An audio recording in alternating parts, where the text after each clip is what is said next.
Huu ni msiba unaoacha maswali mengi kwa wakazi wa kijiji hiki ambao wamepokea taarifa hizi kwa masikitiko yasiyoelezeka. Nimepokea tukio la watu kufa watatu kwa masikitiko makubwa sana. Taarifa za tukio hili zinadai Kashi Joseph miaka 52, Marco Machota miaka 51 na Devota Nyamuhanga miaka 58 wameiaga dunia mara baada ya kunywa dawa hii iliyoletwa nyumbani na mmoja wa marehemu hawa.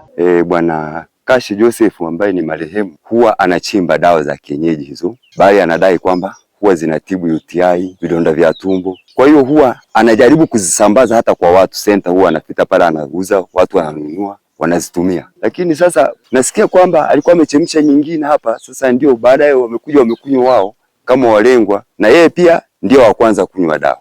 Na yeye ndiye amekuwa wa kwanza kufa. Nimeshuhudia watu wakati wanakunywa dawa asubuhi ya leo, majira ya saa 2 asubuhi. Dawa yenyewe ilikuwa kwenye sufuria, nikaishuhudia kwa macho. Baadaye wakaanza kunywa watu 4, kama Marco Machota, Kashi Asega, Mama Chacha na Mama Joseph.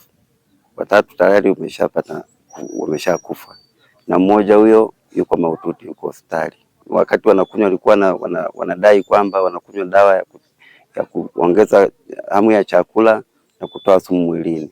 Kamanda wa Jeshi la Polisi, Kamishna Msaidizi Mwandamizi wa Polisi Pius Lutumo anathibitisha tukio hili kwa njia ya simu, huku diwani wa kata ya Uwanja wa Ndege akilaani tukio hili. Watu hao, mmoja kati yao alifika hapo nyumbani akiwa na dawa ambayo inasadikika kwamba dawa hiyo inaondoa nyongo kwa kutapika. Sasa kimsingi ni dawa ambayo inatokana na magome ya miti.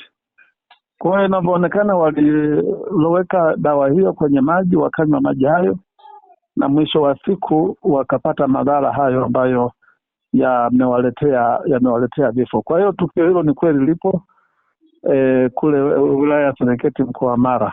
Sasa wewe mtu anakupa dawa, huwezi kujua hicho kikombe alichokupa kinaondoa nyongo, alafu vile vile kinaongeza hamu ya kula. Ametumia kipimo gani? Ametumia kipimo kipi mpaka unamwamini? Hebu chukulia swala la kuondoa nyongo kwenye ini na vitu vingine. Unajua ni swala ambalo linahitaji utaalamu mkubwa sana. Tusiamini watu kienyeji hivi. Sasa unaona na daktari ameondoka. Yaani kana kwamba hata daktari mwenyewe dawa ilimchenga hata kujitibu. Na ndio maana wanasema Waswahili, mganga hafanyi nini? Hajigangi. Sasa madhara yake ndio hiyo. Watu mko hapa wachungaji, tusaidieni kuombea Burunga yetu hii. Bwana ametoa na sasa ametwaa, jina lake lihimidiwe.